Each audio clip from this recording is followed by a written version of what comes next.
Mga katambayers, kain na ulit tayo. Lunch break ulit sa work.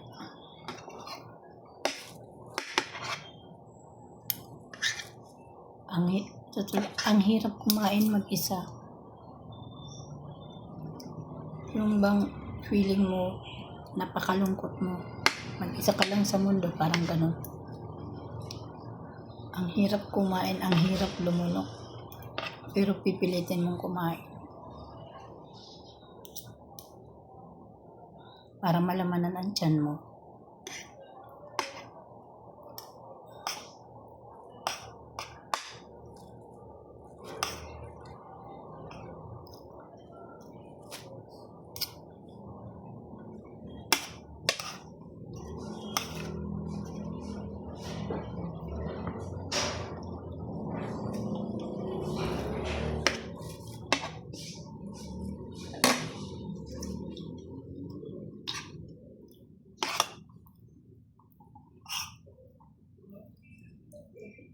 Pritong tilapia ulam ko ngayon mga katambayers.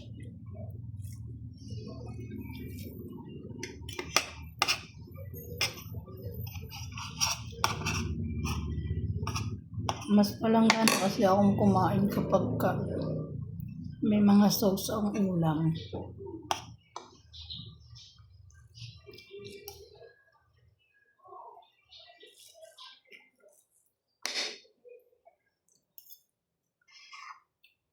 Sobrang hirap yung marami kang iniisip, marami kang stress sa buhay.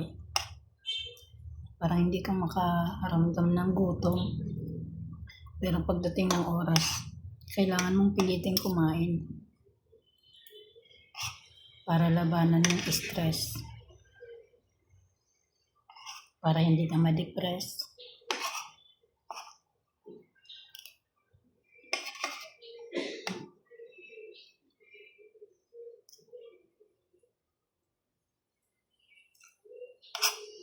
Alam niyo yun mga katambayers, yung feeling na parang ikaw lang mag-isa. Ayaw mong ipakita sa mga anak mo yung problema mo para hindi sila maapektuhan. Kailangan mong sarilinin yung problema mo.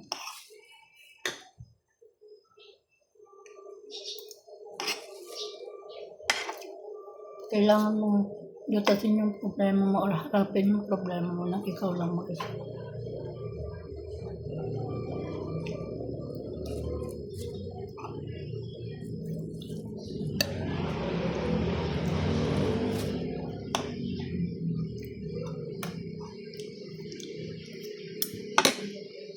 Pero dalawa lang ang kinukuhaan ko ng lakas.